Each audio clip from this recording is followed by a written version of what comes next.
firxadkii iyo kala yaacii ku yimid mujtamaca Soomaaliyeed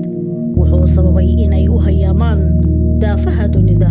kalana kulmaan xaalado adag iyo nolol qalifsan.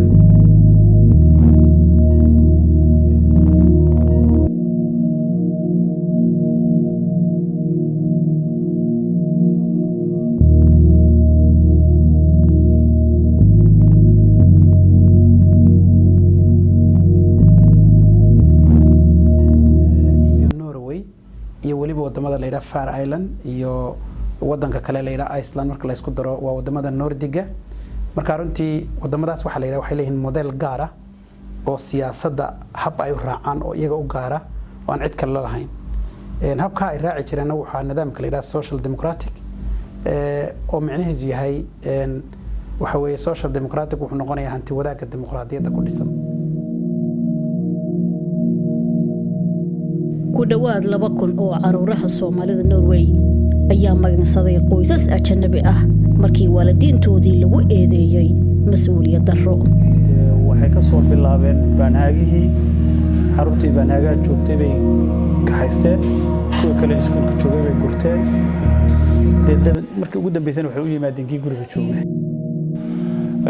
dadaal ilaahay rabbi xaqiisa ah iyo waarid ducadiisa iyo dadaal aan sameynay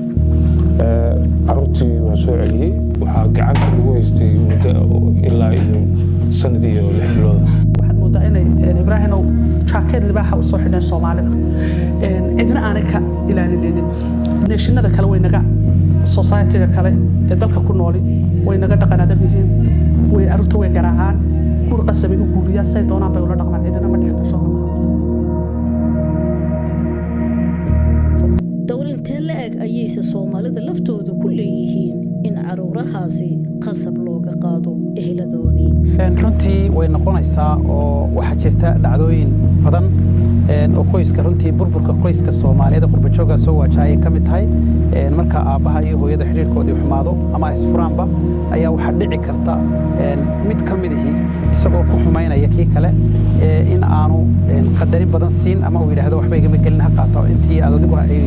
iyadoo hayn lahayd isagu hayn lahaa dawladdu waxay hayso waa dareen jira dad badan ma Soomaalida qurbaha gaar ahaan kuwoodii Norway u soo qaxay kama quusan in ay horumar ka sameeyaan dhinacyo badan oo nolosha ku heeraysan ee waxaa jira talaabooyinka dugsiga markaan dhameeyay waxaan codsaday jaamacadda Noos oo magaalada Oslo dariska la magaalada Oslo leeyahay Oslo dariska la ayadii 3 sano aan ku diyaariyay marka faliilaahi alxamdu hadeertan waxaan haystaa shahaado bachelor oo barnaamijka la yiraahdo International Environment and Development Studies aan ka qaatay marka